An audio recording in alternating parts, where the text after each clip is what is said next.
Very good morning to all my dear students. कैसे हैं आप सब। तो एक नया टॉपिक आपके सामने है जिसका नेम है लेटेंट हीट। लेटेंट हीट के बारे में आज हम लोग पढ़ेंगे।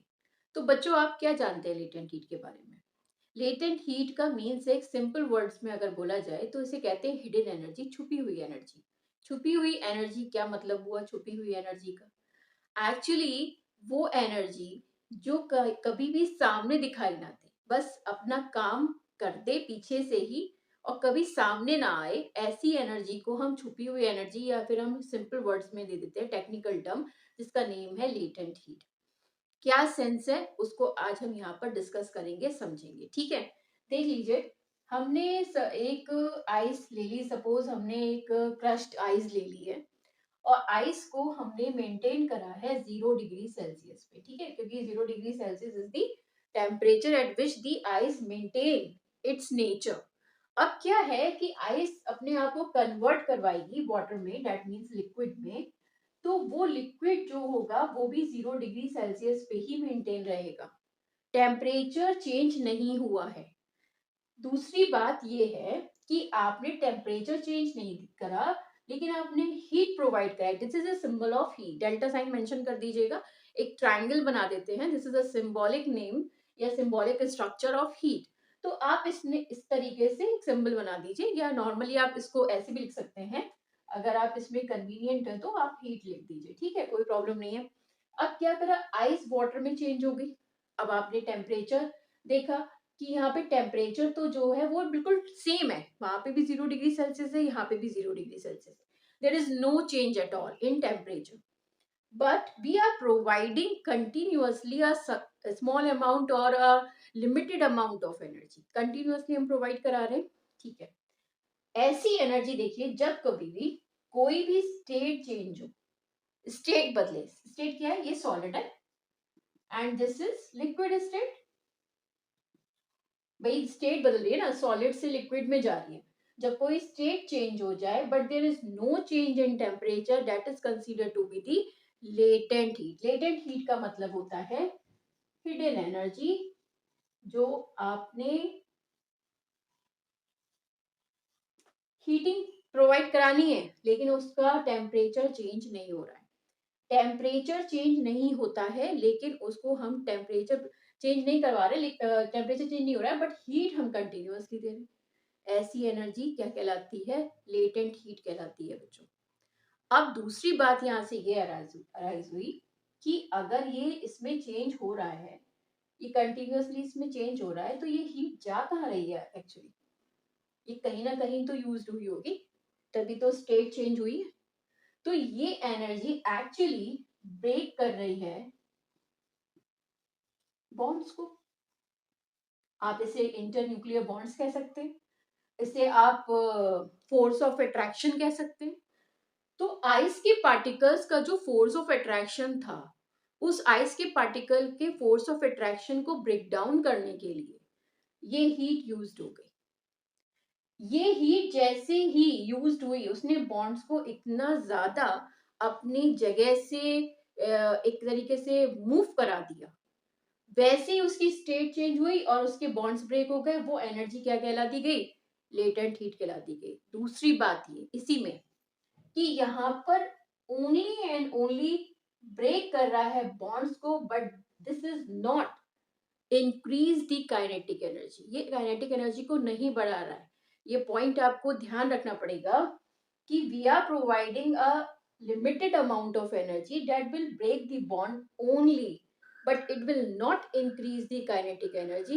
That is the main point. तो यहाँ पर ये बॉन्ड ब्रेक हो गए, ठीक है, लेकिन यहाँ पर काइनेटिक एनर्जी इंक्रीज। मैं ऐसे सिंबल बना देती हूँ अपर एरो, जिससे समझ में आ जाता है कि काइनेटिक एनर्जी इंक्रीज हो रही है। काइनेटिक एनर्जी नहीं बढ़े, डज नॉट इंक्रीज, ठीक है। काइनेटिक एनर्जी में मोशन आ जाता है, आप सबको पता है, बट यहाँ पे हमें बॉन्ड्स ब्रेक करने हैं, डेट्स ऑल। बॉन्ड ब्रेक हुआ, मोशन नहीं हुआ, ये बात की बात है।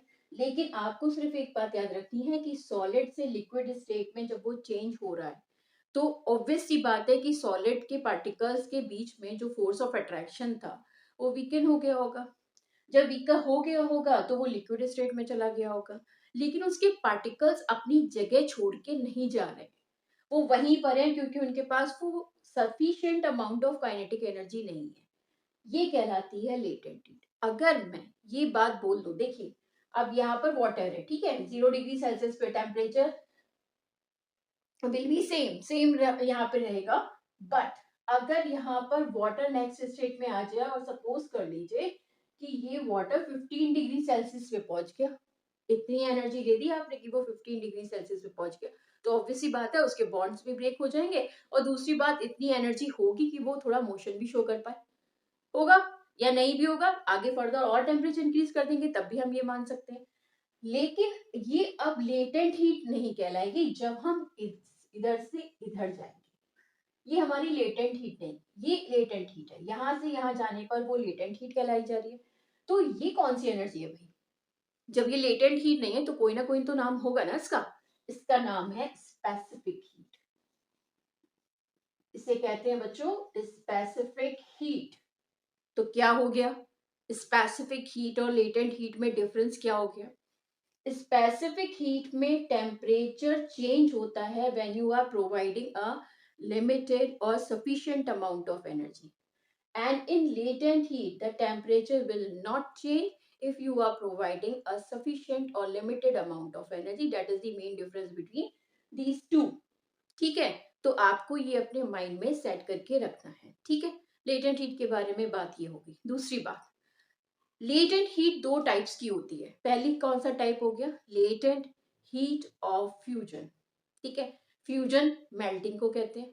मेल्टिंग, सॉलिड से लिक्विड स्टेट में जाना, जिसे हमने मेल्टिंग का नाम दे दिया गया है, या फिर हम उसे फ्यूजन भी कह सकते हैं। दूसरी लेटेंट हीट का नेम है latent heat of vaporisation. Vaporisation कब होता है बच्चों? वेपराइजेशन होता है जब लिक्विड स्टेट चेंज हो जाए, कौन सी स्टेट में? गैसियस स्टेट में, तो उसे हम वेपराइजेशन कह देते हैं। तो हमें दो टाइप की हीट को स्टडी करना है, डेट मीन्स लेटेंट हीट को स्टडी करना है। पहला latent heat of melting slash fusion, और सेकंड जो है वो लेटेंट हीट ऑफ वेपराइजेशन, ठीक है। तो अब मैं यहाँ पर इसको इस तरीके से लिख देती हूँ, जैसे यहीं पे नीचे मेंशन कर लो कि it is of two type, it is of two type. अब टू टाइप्स कौन से हैं भाई? पहला टाइप है लेटेंट हीट ऑफ मेल्टिंग, ये पहला टाइप हो गया, ठीक है। इसको आप ब्रैकेट में करके मेंशन कर लीजिए, फ्यूजन। और सेकंड जो हो गया वो हमारा हो गया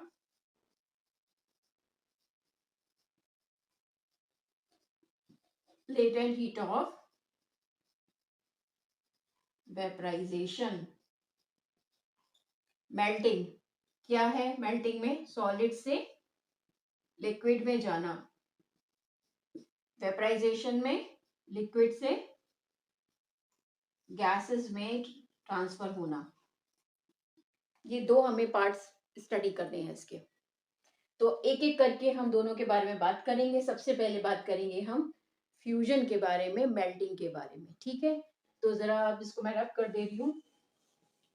अब देखिए क्या है फ्यूजन के बारे में। अब फ्यूजन के बारे में स्टडी करेंगे तो सबसे पहले एक यहाँ पे आपको समझाने के लिए मैं एक डायग्राम बना लेती हूँ, ठीक है। ड्राइंग मेरी बहुत अच्छी नहीं है, पहले भी मैंने बताया, बट थोड़ा सा आप उसको एडजस्ट कर लीजिएगा, समझ लीजिएगा कि मैं क्या समझाना चाह रही हूँ। तो हमने फर्स्ट स्टडी करना है लेटेंट हीट ऑफ मेल्टिंग। अब देखिए बच्चों क्या करना है, बीकर लेना है, बीकर में आपको क्रश्ड आइस डाल देनी है। अब आइस का भी एक अमाउंट होता है, ठीक है, अमाउंट है भी मैं आपको बताऊंगी। और ये आपने इसमें एडजस्ट कर दिया थर्मामीटर, ठीक है। थर्मामीटर में मैंने यहाँ पे लिख दिया है 0 डिग्री सेल्सियस का, इसके नीचे माइनस में चले जाएंगे सब, और इसके ऊपर जो जाएंगे वो सब प्लस में चले जाएंगे, ठीक है। तो ये +10 हो गया, अंडरस्टूड 20 हो गया, 30 हो गया, 40 हो गया, एंड सो ऑन। आप 100 तक ले जाइए, कोई प्रॉब्लम नहीं है। और नीचे -10 हो गया, -20 हो गया, क्योंकि नीचे माइनस में वैल्यूज आ जाएंगी, ठीक है। इतना सबको समझ में आ रहा है? तो यहाँ पर ये आपने इस तरीके से मेंशन कर दिया, छोटा छोटा बना दिया मैंने। नीचे आपने क्या एडजस्ट करा? इसके ट्राइपॉड स्टैंड। और ये जो है हमारा ये क्या है? बर्नर। ठीक है, ये हमारा ट्राइपॉड स्टैंड हो गया, stand, and this is our burner. ये थर्मोमीटर है और ये हमारी आइस। बस इतना बनाना है, इट्स ऑल, समझ में आ जाएगा आसानी से। देखिए अब क्या होता है, मेल्टिंग पढ़ रहे हैं ना, तो मेल्टिंग का मीन्स है सॉलिड से लिक्विड स्टेट में जाना। तो आपने सॉलिड ले लिया, आपने टेम्परेचर 0 डिग्री सेल्सियस है, इसमें आपको दिखाई देगा, आप पेन कॉपी ले लेंगे जब आप लैब में जाएंगे अपने, तो आप नोटिस करते जाएंगे, नोट डाउन करेंगे वहां पर इसकी रीडिंग्स। अब क्या होगा, आप बर्नर को स्टार्ट कर देंगे। जैसे ही आप बर्नर को स्टार्ट करेंगे, हीटिंग आएगी, हीटिंग से ये आइस जो है वो मेल्ट होना शुरू हो जाएगी। आइस मेल्ट होगी, वाटर बनना शुरू हो जाएगा, 0 डिग्री मेंटेन रहेगा। जैसे ही 0 डिग्री से वो अबव हो, उसी पॉइंट पर आपको बर्नर को रोक देना है, वो रीडिंग नोट डाउन कर लेनी है कि कहाँ पर ये, वैसे तो इसमें हम हीटिंग देते हैं, मतलब ये एनर्जी प्रोवाइड कराई जाती है, तो उसको भी कैलकुलेट कराया जाता है। बट यहाँ पर आप वो स्टडी कर लेंगे कि बर्नर जो है जितनी हीट हमने दी वो वहां पर कैलकुलेट हो गई, और कैलकुलेट होने के बाद हमने 0 डिग्री सेल्सियस पे उसे स्टॉप करा दिया। तो क्या हमें इससे ऑब्जर्व हुआ, ये आपको एक्सपेरिमेंट नहीं करना, ये तो आपको समझना है, बस आपको ये समझना है कि ये कैसे चेंज हुआ। अब मेन बात ये हो गई कि ये स्टेट चेंज हो गई। स्टेट चेंज कैसे हो गई कि ये सॉलिड पार्टिकल्स लिक्विड पार्टिकल्स में चेंज हो गए, बट चेंज नहीं आया टेम्परेचर में, टेम्परेचर मेंटेन रहा 0 डिग्री सेल्सियस पे। अब एक छोटी सी बात आपको यहाँ पे ये समझनी है कि 1 kg आइस आपने ली है, ठीक है, ये ऑब्जर्वेशन है, ये स्टैंडर्ड वे है कैलकुलेट करने का कि कैसे हम एनर्जी को कैलकुलेट करते हैं। अंडरस्टूड, ये बात रहेगी माइंड में। 1 kg आइस को जब आप 1 kg वाटर में यूज कर चेंज कर रहे हैं, तो हमें इससे इसमें जाने के लिए कितनी एनर्जी, कितनी हीट देनी पड़ती है, वो होती है 3.34 इंटू 10 की पावर 5 जूल पर केजी। मतलब अगर आप 1 kg आइस लेते हैं तो आपको इतनी एनर्जी, जूल, एनर्जी जूल में कैलकुलेट होती है, स्टैंडर्ड यूनिट है इसकी। तो इसमें जब आप इसको इतनी एनर्जी देते हैं तब जाके 1 kg वाटर में वो बदल पाता है, आइस अपने आप को कन्वर्ट कर पाती है। ये इसका एक वे हो गया, ये कैलकुलेटेड है, आपको कैलकुलेट नहीं करना। तो 1 kg ice convert into 1 kg of water when you are providing this much amount of energy. ठीक है, अब ये बात हमारे माइंड में सेट हो गई कि कभी भी कोई भी आइस के पार्टिकल, ऐसे सभी की अपनी एक एनर्जी होगी भाई, सभी के पार्टिकल्स, जो भी आइस पार्टिकल्स की बारे में बात अभी ये हो रही है, मान लीजिए कोई और सॉलिड पार्टिकल्स ले लिया हमने, वो अगर अपनी स्टेट को कन्वर्ट करेगा, वाटर में जाएगा या अपनी लिक्विड स्टेट में जाएगा, तो ऑब्वियस सी बात है वो अपनी एक अलग एनर्जी यूज करेगा, यही एक फिक्स एनर्जी थोड़ी ना होगी, ये तो आइस के केस में। ऐसे और भी पार्टिकल्स होंगे, और भी सॉलिड स्टेट्स होंगी जो अपनी नेक्स्ट स्टेट में चेंज होंगी, और उनकी भी अपनी एक फिक्स्ड एनर्जी होगी कन्वर्ट होने के लिए, क्योंकि टेम्परेचर चेंज नहीं हो रहा है, टेम्परेचर तो 0 डिग्री सेल्सियस पे ही मेंटेन है। ये बात आपको माइंड में सेट करके रखनी है, ठीक है। लेटेंट हीट ऑफ मेल्टिंग के बारे में बात हो गई। एक एग्जाम्पल आता है, एक बहुत ही फैमिलियर एग्जाम्पल है, आप सबने अपने घर पे भी करके देखा होगा या आप घर पे कर भी सकते हैं। आप क्या करिए कि आइस पीस ले लीजिए अपने हाथ में और उसको होल्ड करके रखिए टाइटली। ठीक है, आप कुछ टाइम के बाद देखेंगे कि आपको कोल्ड फील हो रहा है, एक कूलनेस आ रही है। ऐसा क्यों, रीजन क्या है इस बात का, ठंडा क्यों लग रहा है हमको? क्योंकि हमारे पाम की जितनी भी हीट थी वो सारी की सारी एब्जॉर्ब कर ली, किसने? आइस पार्टिकल्स ने। वो मेल्ट हो गए, उन्होंने अपनी स्टेट चेंज कर ली, और किससे एनर्जी ले ली? हमारे पाम की सारी हीट उसने एब्जॉर्ब कर ली। तो हमारा पाम जब अपनी सारी एनर्जी लूज कर देगा तो वो ठंडा हो जाएगा, ठीक है। एनर्जी लॉस होने पर, जब एनर्जी लॉस हो जाएगी तो वहां पर क्या आएगी? कूलनेस आ जाएगी, इसीलिए हमें ठंडा फील होता है जब भी हम कभी आइस के पार्टिकल्स को या आइस की क्यूब्स को लेके अपने हाथ में होल्ड करके रखते हैं, ठीक है। तो ये बात आपको अपने माइंड में सेट कर लेनी है लेटेंट हीट ऑफ मेल्टिंग के बारे में, ठीक। अब नेक्स्ट, ठीक है, नेक्स्ट टॉपिक अब हमारा आएगा, क्या है बच्चों? Latent heat of vaporisation. Vaporisation का मतलब क्या हो गया? Liquid changes into gaseous state. अब देखिए मैंने क्या किया है, मैंने बर्नर ले लिया है, ट्राइपॉड स्टैंड है, एक बीकर है, बीकर में वाटर प्रेजेंट है और 100 डिग्री सेल्सियस का टेम्परेचर है। ठीक है, यहाँ पे पहले से ही मैंने मेंशन कर दिया है, वैसे वो फिर से आएगा 0, 10, 20, 30, 40, 50, 60 ऐसे सो ऑन, और यहाँ पे 100 डिग्री सेल्सियस पे आएगा। अब क्यों मैंने 100 डिग्री सेल्सियस ले लिया, देखिए क्या, आपने बीकर में वाटर फिल कर दिया, आपने बर्नर स्टार्ट करा, आप पहले बॉईल करेंगे वाटर को जिससे वाटर 100 डिग्री सेल्सियस के टेम्परेचर को रीच कर जाए, क्योंकि भाई 100 डिग्री सेल्सियस के टेम्परेचर पर ही क्या होता है, वाटर चेंज होता है स्टीम में। तो अब आपने जैसे ही ये बॉईल करना शुरू किया, 100 डिग्री सेल्सियस आ गया। अब 100 डिग्री सेल्सियस स्टेज आने के बाद आपने एक पेन पेपर कॉपी लेके स्टार्ट कर दिया नोट डाउन करना टेम्परेचर के लिए कि क्या इससे रीच कर रहा है। जैसे ही रीच करने की कोशिश करेंगे वो आप बर्नर स्टॉप कर देंगे। तो फिलहाल अब आपने इससे क्या नोटिस करा, ये हमें ये समझ में आता है कि जब हम 1 kg ऑफ वाटर लेते हैं और बॉईल करते हैं, तो वो 1 kg ऑफ स्टीम में गैसेस में चेंज हो जाता है।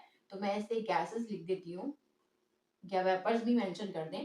तो हमें कितनी हीट देनी पड़ती है, यहाँ से यहाँ जाने पर हीट तो देनी होगी ना, क्योंकि टेम्परेचर दोनों का ही 100 डिग्री सेल्सियस ही है, दोनों में कोई चेंज नहीं है, क्योंकि टेम्परेचर जब तक सेम रहेगा तब तक वो लेटेंट हीट ही कहलाएगी। जैसे ही टेम्परेचर चेंज हो जाएगा वो लेटेंट हीट से स्पेसिफिक हीट में कन्वर्ट हो जाएगी। अब क्या है कि 1 kg ऑफ वाटर को 1 kg ऑफ गैसेस में जब कन्वर्ट करा रहे हैं, तो भाई कितनी एनर्जी दे रहे हैं, तो हम दे रहे हैं 22.5 इंटू 10 की पावर 5 जूल पर केजी। ठीक है, लगभग इतनी एनर्जी जब हम प्रोवाइड कराते हैं, then only this amount of water convert into the gaseous state. तो वो चेंज हो जाता है। अब ये स्टैंडर्ड वे है क्या, कि आपको 1 kg ऑफ वाटर लेना है तो 1 kg ऑफ गैस में कन्वर्ट होगी, लेकिन तब जब आप इतनी एनर्जी का उसको एनर्जी को प्रोवाइड कराएंगे। ठीक है, समझ में आया। तो ये बात आपको अपने माइंड में सेट करनी है कि भाई 1 kg of water 1 kg of gases में कन्वर्ट हो जाएगा। अब आप ये समझेंगे कि भाई ऐसा क्या हुआ, इसके बाद की एनर्जी, ये एनर्जी गई कहाँ, क्योंकि इसने 100 डिग्री सेल्सियस तो मेंटेन करा ना। अब 100 डिग्री सेल्सियस दोनों में टेम्परेचर सेम है, तो ये एनर्जी जा कहाँ रही है, जब इतनी एनर्जी दे रहे हो आप, तो ये एनर्जी जा कहाँ रही है, एक्चुअली ये जा रही है इनके फोर्स ऑफ अट्रैक्शन को तोड़ने के लिए। क्योंकि आपको ये पता है कि लिक्विड स्टेट के पार्टिकल्स जो होते हैं उनके अंदर थोड़ा सा गैप होता है भाई, फोर्स ऑफ अट्रैक्शन तो होगा ही। गैसेस के पार्टिकल्स में ये नहीं होगा, क्योंकि वही वहां पे वो फ्री हो जाते हैं। तो हम ये जो स्टेट चेंज कर रहे हैं, ये एनर्जी एक्चुअली यूज हो रही है to break the bonds, to break the bonds. अब बॉन्ड्स ब्रेक होंगे तभी तो नेक्स्ट स्टेट में जाएगी, जब बॉन्ड ही ब्रेक नहीं होंगे तो नेक्स्ट स्टेट में कैसे ट्रांसफर होगी, क्योंकि ये दिखाई नहीं दे रही है, इसी वजह से हम इसे क्या बोल दे रहे हैं, लेटेंट हीट। और क्यों ये ट्रांसफर हो रही है किस स्टेट में, लिक्विड से गैसियस स्टेट में, इसलिए नाम क्या आ जा रहा है, वेपराइजेशन। तो ये लेटेंट हीट ऑफ वेपराइजेशन का कॉन्सेप्ट हो गया, जब लिक्विड गैसियस स्टेट में कन्वर्ट होता है और बॉन्ड्स को ब्रेक करने के लिए ये अमाउंट ऑफ एनर्जी यूज होती है, तो इसको इस नाम से जाना जाता है। ठीक, तो ये बात आपको शायद समझ में आई हो। अगर नहीं समझ में आई हो तो मुझे बताइएगा कमेंट बॉक्स में, मैं इसको दोबारा रिपीट करवा दूंगी, नो प्रॉब्लम। और लाइक और सब्सक्राइब तो आप कर ही देंगे, ये तो आपका ही जॉब है भी। ठीक है, बाकी नेक्स्ट क्लास में हम स्टडी करेंगे next topic. Have a good day.